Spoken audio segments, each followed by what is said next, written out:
오늘 우리에게 주신 말씀은 마가복음 10장 13절에서 16절 말씀입니다.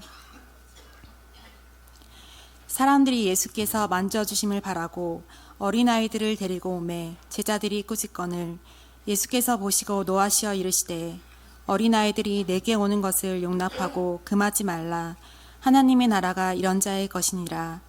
내가 진실로 너희에게 이르노니 누구든지 하나님의 나라를 어린아이와 같이 받들지 않는 자는 결단코 그곳에 들어가지 못하리라 하시고 그 어린아이들을 안고 그들 위에 안수하시고 축복하시니라.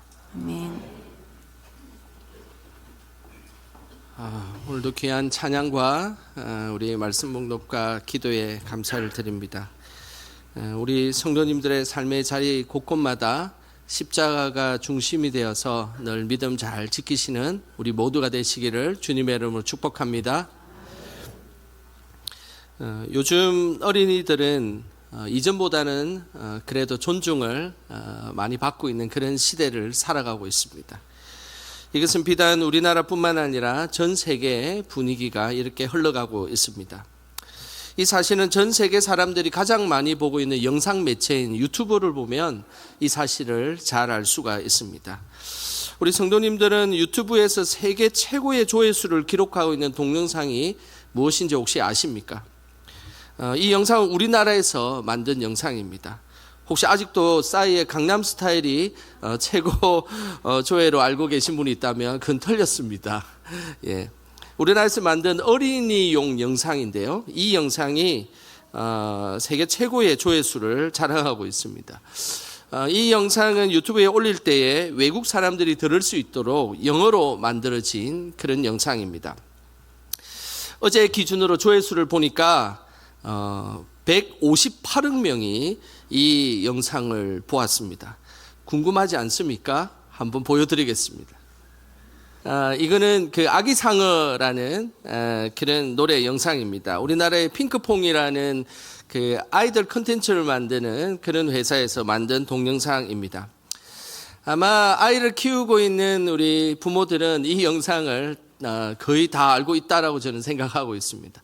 그리고 아이들의 영상에 대해서 관심이 있는 할아버지 할머니들도 아마 이 영상은 알고 있을 것입니다. 이 아기상어라는 이 동영상은 전 세계에 핸드폰을 가지고 있는 어린이라면 거의 대부분 봤다라고 할 수 있을 정도로 조회수가 158억이나 되는 아주 어마어마한, 아마 앞으로 이 조회수를 능가하는 또 영상이 나올 수 있을까라고 생각할 정도의 대단한 영상입니다.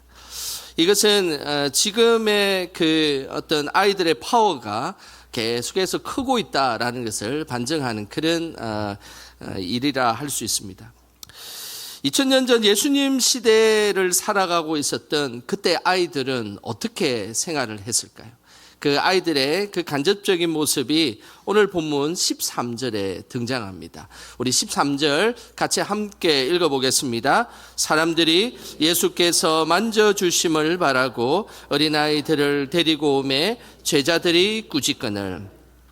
예수님 시대 아이들은 오늘날 아이들과 같이 예수님에게 축복받기를 원했습니다. 그래서 아이들의 부모들은 예수님이 그 아이들을 만져주심을 바라고 아이들을 데리고 왔다라고 성경은 기록하고 있습니다. 여기서 만져주심이라는 이 모호한 표현은 마태복음 19장 13절에 보면 아주 구체적으로 나와 있습니다. 그것은 안수하고 기도해 주심을 바라고라고 기록하고 있습니다. 다시 말해 부모들은 예수님이 계신 곳을 알고 있었기 때문에 예수님에게 아이들이 안수 기도를 받기 위해서 아이들을 데리고 온 것입니다. 부모들의 마음에 어른들도 예수님에게 안수 기도를 받으니 아이들도 동일하게 받게 해줘야겠다라고 아이들을 데리고 온 것입니다. 그런데 문제가 생겼습니다. 그것은 아이들을 예수님에게 데리고 오자 제자들이 부모와 아이들을 향해서 꾸짖었다라고 성경은 기록하고 있습니다. 제자들이 아이들이 오는 것을 왜 꾸짖었을까요? 그것은 예수님이 지금 더 중요한 일을 하고 있었기 때문입니다. 실제 아이들이 오기 직전에 예수님은 가르치는 사역을 하신다라고 바쁘셨습니다. 그래서 오늘 이 본문 그 앞부분의 1절에 보면 예수님이 실제 가르치는 사역을 하고 있는 모습이 보이는, 그때 많은 사람들이 계속해서 예수님의 가르침을 듣기 위해 왔습니다. 그리고 그 중에서 바리새인들은 예수님을 골탕 먹이기 위해서 이혼에 대한 논쟁을 예수님과 행했습니다. 그러니까 예수님이 가르치는 사역도 바쁘고 바리새인과 논쟁하기도 바쁜 와중에 갑자기 아이들이 이제 부모와 함께 등장을 한 겁니다. 그때에 예수님의 제자들이 그 부모들과 아이들을 향해서 애들은 가라라는 그런 마음으로 화를 냈던 것이었습니다. 제자들의 이 모습을 보면 2000년 전 예수님 시대의 어른들이 아이들을 어떻게 바라보고 있었는지를 잘 알 수가 있습니다. 실제 예수님 시대의 이 유대 지역에는 아이들은 정말로 존재감이 없었습니다. 그래서 아이들은 항상 숫자 세는 곳에 포함되지도 않았고, 그들은 율법적으로도 미진한 아이들, 구원받지 못하는 존재라고 그들은 생각했습니다. 뿐만 아니라 예수님 시대의 이 로마 분위기도 마찬가지였습니다. 당시의 로마는 아버지의 절대 권한을 유지하고 있었던 시대였습니다. 그래서 아이가 딱 태어나면 아버지가 이 아이를 받을 것인지 아니면 받지 않을 것인지를 아버지가 결정했습니다. 그리고 아이를 받으면 가족의 식구가 되고, 받지 않으면 밖에 버려지거나 노예 상인에게 팔리는 일들이 매우 많았습니다. 그렇기 때문에 장애가 있는 아이들이나 여자아이인 경우에는 버려지는 일이 매우 허다했습니다. 아이들을 인격체로 받아들이지 않고 그냥 한 재산처럼 간주했기 때문에 아이들을 존중하는 일은 그 당시에 거의 없었던 것입니다. 우리나라도 마찬가지였습니다. 우리나라도 아이들을 존중한 것은 사실은 불과 얼마 되지 않습니다.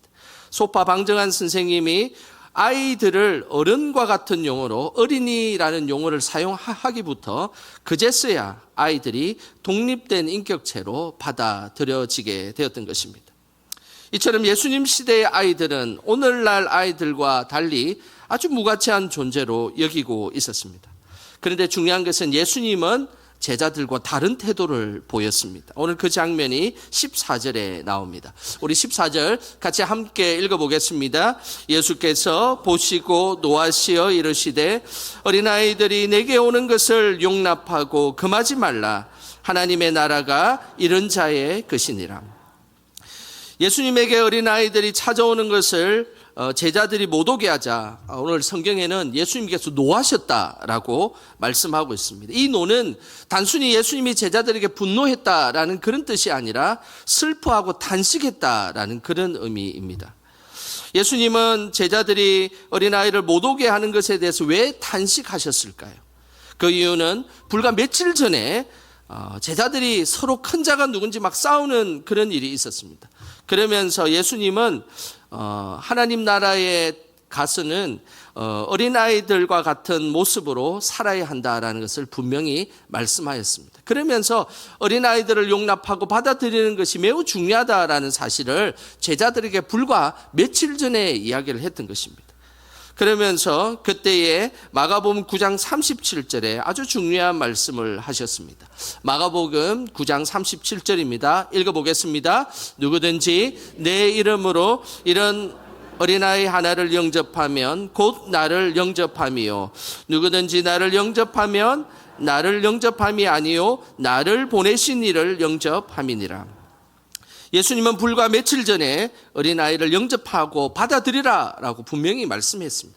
제자들을 향해서 어린아이를 받아들이는 것은 곧 나 예수 그리스도를 받아들이는 것과 동일한 것이고 하나님을 받아들이는 것과 동일한 것이다라고 제자들에게 정말 불과 며칠 전에 이야기를 했습니다. 그런데 이제 제자들이 그것을 까맣게 잊어버리고 예수님에게 오는 그 아이들과 부모를 향해서 화를 냈던 것입니다.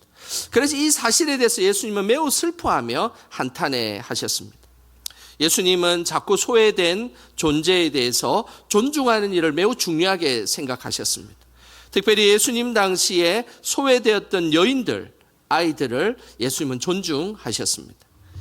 성숙된 사회, 그 성숙된 사회는 어떤 사회일까요? 성숙된 사회는 여인과 어린아이들을 존중하는 사회입니다. 하지만 미성숙한 사회일수록 소외된 이들에게는 관심을 가지고 있지 않습니다. 오직 성공만을 위해 살아가는 인생, 그것은 주변에 자꾸 소외된 사람들이 눈에 들어오지 않고 그냥 자신의 욕망을 위해 살아가는 인생입니다. 그런 사람들이 가득 찬 사회는 별로 성숙하지 못한 사회입니다. 하나님은 우리가 늘 자꾸 소외된 이들을 존중하는 그런 삶으로 나아가기를 기대하신다는 것입니다. 전 세계에 최초로 히말라야 8,000m 16개 봉우리를 오른 사람이 있습니다. 히말라야에 가면 8,000m 높이에 아주 많은 봉우리들이 있는데 그게 전 세계 한 16개 봉우리가 있습니다. 그 모든 봉우리를 다 정상에 정복한 사람이 있습니다. 그 사람이 우리나라의 엄홍길 대장입니다. 그런 마지막 16번째 봉우리인 로체샤르라는 곳에서 등정할 때에 죽음의 순간을 맞이하는 일이 있었습니다. 그때 이런 일이 있었습니다. 그 죽음의 순간을 맞이하는 그때 내가 이제 이 곳에서 죽을지도 모른다라는 생각을 가졌던 것입니다. 그때에 그는 이렇게 기도하였습니다. 살아 돌아가게 해 주십시오. 이렇게 기도를 했습니다. 그 순간 하늘에서 왜 너만 살아서 나가려고 하느냐라는 소리가 들렸습니다. 그 소리를 듣고 엄홍길 대장은 살림만 주신다면 동료들을 챙기고 남을 위해 살겠습니다라고 고백을 했습니다. 그러면서 다행스럽게 로체샤르라는 이 높은 봉우리를 점령하게 되었고 그리고 나서 이제 내려오게 되었습니다. 그 일이 있고 나서 그는 한 인터뷰에 이런 이야기를 남겼습니다. 한창 산을 오를 땐 정상만 바라봤습니다. 그런데 어느 순간부터 그곳에 사는 사람들과 아이들이 눈에 들어오기 시작했습니다. 아이들에게 꿈과 희망을 주기 위해 이제는 네팔에 학교를 보급하는 게 나의 운명처럼 되어 버렸습니다. 자신의 성공만을 위해 살아가고 높은 정상만을 위해서 자신의 인생이 목적인 것처럼 살아갔을 때는 그 주변에 있는 자꾸 소외된 이들이 눈에 보이지 않았다는 것입니다. 그런데 자신의 성공과 욕심을 내려놓자 그제서야 자꾸 소외된 이웃들이 눈에 보이게 되었다는 것입니다.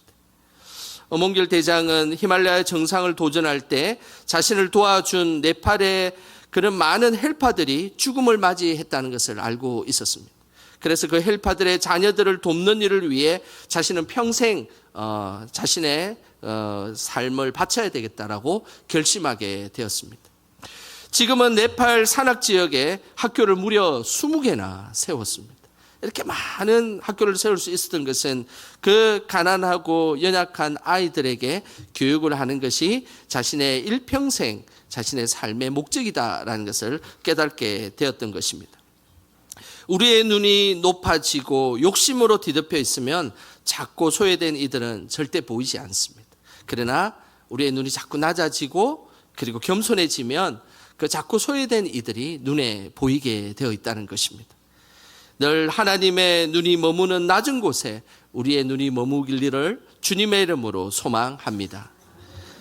하나님의 나라는 눈이 높고 욕심이 가득한 사람은 갈 수 없는 곳입니다.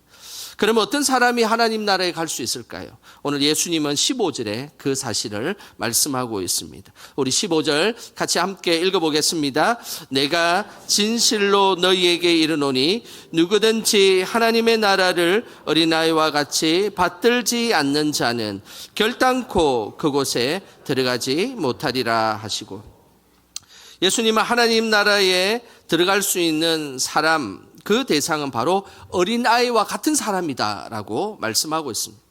그렇다면 어린아이와 같은 사람이 무엇일까요? 우리는 흔히 어린아이와 같은 사람은 순수하고 깨끗하고 이렇게 이야기하는데 그것은 사실은 성경적인 이야기가 아닙니다. 성경에는 어린아이와 같은 사람이 구체적으로 어떤 사람인지 분명히 밝히고 있습니다. 15절 중반부에 보시면 누구든지 하나님의 나라를 어린아이와 같이 받들지 않는 자는 결단코 들어가지 못한다라고 말씀하고 있습니다. 이것을 반대로 해석하면 하나님의 나라를 어린아이와 같이 받드는 사람, 그것을 받아들이는 사람, 그 사람만이 하나님 나라에 들어갈 수 있다라는 것입니다. 여기서 받아들인다라는 이 표현이 매우 중요합니다. 헬라어로 이 받아들인다라는 이 표현은 데코마이라는 단어를 쓰는데 이것은 무조건적으로 수용한다라는 그런 뜻입니다. 어른이 되면 어떤 일을 받아들일 때 많은 조건과 생각을 가지고 받아들입니다. 하지만 어린아이들은 좀 다릅니다. 어린아이들은 어떤 일을 받아들일 때 백지와 같기 때문에 그대로 그것을 흡수하듯이 받아들입니다. 어떨 때는 너무 정확하게 그리고 그냥 받아들여서 우리가 당황할 때도 있습니다. 예수님은 하나님 나라를 어린아이와 같이 받아들이는 모습, 무조건적으로 수용하는 그 모습이 있을 때 그것이 바로 어린아이와 같은 그런 믿음이다라고 우리에게 말씀하고 있는 것입니다. 하나님의 나라는 하나님이 우리에게 은혜로 초대하시는 것입니다. 그래서 우리는 기억하셔야 될 것은 하나님의 나라는 정말로 하나님은 우리에게 자격과 어떤 조건을 갖고 우리를 초대하는 것이 아닙니다. 일방적으로 우리에게 그냥 하나님 나라에 올 수 있도록 초대하는 겁니다. 그러면 그 초대에 응답한 우리는 그 하나님처럼 우리도 무조건적으로 그것을 받아들이는 것. 이것이 하나님 나라를 받아들이는 태도가 되어야 됩니다. 이것이 어린아이와 같은 믿음이며 어린아이와 같은 하나님의 나라를 받아들이는 자의 모습임을 우리에게 말씀하고 있는 것입니다. 하나님은 어린아이와 같은 태도로 하나님 나라의 초대를 받아들이는 사람을 계속 찾고 계십니다. 하지만 생각이 많고 조건을 따지는 사람들은 절대 하나님 나라의 이 초대에 응할 수 없음을 분명하게 말씀하고 있습니다. 누가복음 14장 16절에서 20절에 보면 이 모습이 잘 나옵니다. 우리 같이 16절부터 20절까지 읽어보겠습니다. 이르시되 어떤 사람이 큰 잔치를 베풀고 많은 사람을 청하였더니 잔치할 시각에 그 청하였던 자들에게 종을 보내어 이르되 오소서 모든 것이 준비되었나이다 하매 다 일치하게 사양하여 한 사람은 이르되 나는 밭을 샀음에 아무래도 나가보아야 하겠으니 청컨대 나를 양해하도록 하라 하고 또 한 사람은 이르되 나는 소 5 괴리를 샀음에 시험하러 가니 청컨대 나를 양해하도록 하라 하고 또 한 사람은 이르되 나는 장가 들었으니 그러므로 가지 못하겠노라 하는지라. 하나님은 천국 잔치에 그 모든 사람들을 있는 그대로 초대했습니다. 그러나 초대에 사람들이 응하지 않았습니다. 한 사람은 밭을 산다라고 응하지 않고 한 사람은 소를 산다고 한 사람은 장가 든다라고 응하지 않았다라고 말씀하고 있습니다. 초대에 응하지 않은 사람은 각자의 사정들을 다 하나님께 이야기하고 나는 그 초대에 응할 수 없다라고 이야기를 했던 것입니다. 그런데 우리는 잊고 있는 사실을 계속해서 우리는 상기해야 됩니다. 하나님 나라의 초대, 그것은 하나님이 우리를 뭐 자격과 우리가 뭐 어떤 대단한 것을 가지고 있어서 우리를 초대하는 것이 아닙니다. 그냥 우리의 모두를 있는 그대로 초대하시는 겁니다. 그렇기 때문에 하나님 나라의 초대를 받는 우리는 있는 그대로 무조건적으로 수용하는 것, 이것이 하나님께서 기뻐하시는 초대에 응하는 자의 모습임을 말씀하고 있는 것입니다. 결국 자신이 하나님 나라에 들어갈 수 있는 자격이 있다라고 따지고 그런 사람들은 결코 하나님 나라에 들어갈 수 없음을 우리는 기억해야 하는 것입니다. 어린아이와 같은 태도는 자신의 조건과 환경을 따지지 않고 받아들이고 응하는 모습입니다. 이런 사람이 하나님 나라에 들어갈 수 있는 자격을 가지고 있는 것입니다. 항상 어린아이와 같은 마음으로 조건 없이 하나님의 은혜를 받아들이는 우리 모두가 되시기를 주님의 이름으로 소망합니다. 예수님은 하나님 나라를 있는 그대로 조건 없이 받아들이는 어린아이와 같은 태도의 중요성을 말씀하셨습니다. 뿐만 아니라 예수님은 우리가 닮아야 하는 어린아이와 같은 또 다른 태도를 말씀하셨습니다. 마태복음 18장 4절에 그 모습이 나옵니다. 우리 마태복음 18장 4절 같이 한번 읽어보겠습니다. 그러므로 누구든지 이 어린아이와 같이 자기를 낮추는 사람이 천국에서 큰 자니라. 예수님은 어린아이와 같은 태도 중에서 자기를 낮추는 태도가 하나님 나라의 중요한 태도임을 말씀하셨습니다. 그냥 자기를 낮추는 것, 이것은 어린아이들이 겸손의 태도를 의미하는 것이 아닙니다. 우리가 잘 아는 우리 아이들, 자세히 보면 아이들은 사실은 겸손하지 않을 때도 많습니다. 요즘 초등학교 아이들이 이런 이야기를 하는 거 알고 계십니까? 너희 집은 몇 평이니? 너희 집은 화장실이 몇 개 있니? 이런 거 아이들이 물어보면서 막 자랑하고 또 그렇지 못한 아이들이 되게 위축시키고 막 이런 일들을 하고 있습니다. 이런 아이들이 어떻게 겸손할 수 있다라고 할 수 있겠습니까? 예수님께서 이 말씀하신 어린아이와 같은 자기를 낮추는 사람의 이 모습은 오늘 원어적으로 보면 이런 뜻입니다. 하나님만을 의지한다라는 그런 뜻입니다. 자기가 너무 낮고 자기의 힘으로 설 수 없기 때문에 하나님만을 의지하고 살아가는 삶, 이것이 자기를 낮추는 삶이다라고 말씀하고 있습니다. 모든 아이들은 부모를 의지하는 공통적인 특징을 가지고 있습니다. 어떤 아이도 돌이 지나서 이제 젖을 떼자마자 내가 기저귀 차고 독립하겠다 이렇게 이야기하는 아이들은 세상에 없습니다. 그때는 늘 부모를 전적으로 의지할 수밖에 없습니다. 오늘 성경에서 자기를 낮추고 낮아지는 자는 자기 혼자 독립적으로 생활할 수 없기에 늘 하나님 붙들고 하나님 의지하고 살아가는, 이것이 바로 낮아지는 자의 모습임을 말씀하고 있습니다. 하나님 나라는 바로 하나님만을 바라보고 하나님만을 의지하는 사람, 그 사람이 바로 하나님 나라의 백성이며 그런 사람이 들어가는 것입니다. 성경은 일관되게 말씀합니다. 하나님을 의지하는 자는 하나님이 구원하시고 하나님을 의지하지 않는 사람은 결코 구원하지 않는다라고 말씀하고 있습니다. 역대하 16장에 보면 유다의 세 번째 왕 아사 왕의 이야기가 나옵니다.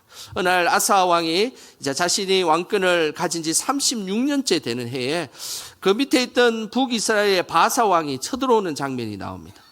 아사 왕이 이제 북이스라엘이 쳐들어오니까 이것을 해결하기 위해서 그 옆에 있던 아람 왕 벳하다스에게 의존하는 그런 장면이 나옵니다.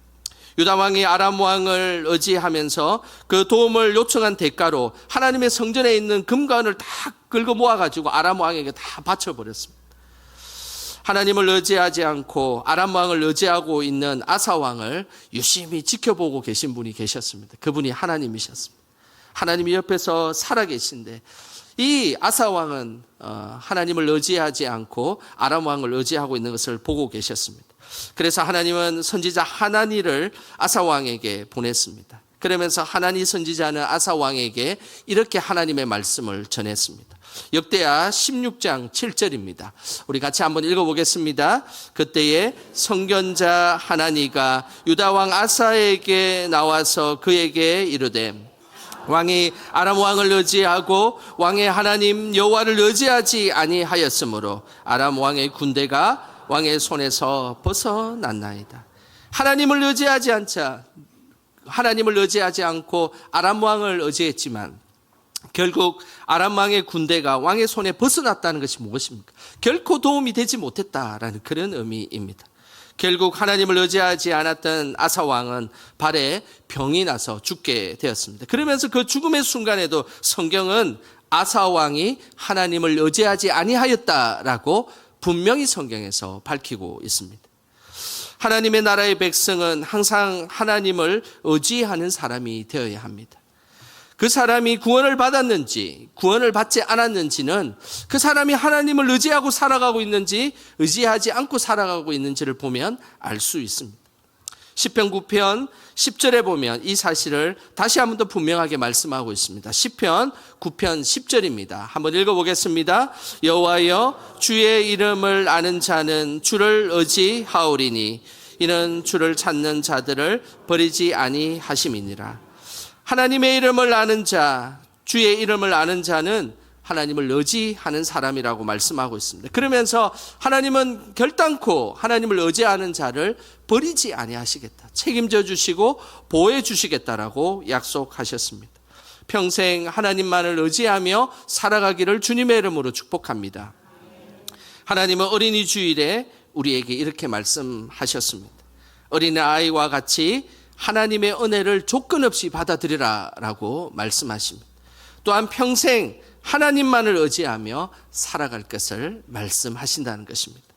우리의 믿음이 항상 어린아이와 같이 오직 예수뿐임을 고백하는 우리 모두가 되시기를 주님의 이름으로 축원합니다. 이 시간 우리 찬양하며 기도하는 시간 갖겠습니다. 오늘 이 찬양의 가사에는 이런 가사가 있습니다. 은혜 아니면 살아갈 수 없네, 호흡마저도 다 주의 것이니 라고 찬양의 가사에 써 있습니다.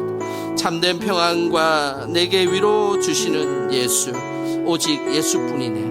오늘 이 찬양의 가사처럼 늘 주님만을 의지하는 마음으로 이 찬양의 시간을 가져보겠습니다. 은혜 아니면 살아갈 수가 없네. 호흡마저도 다 주의 것이니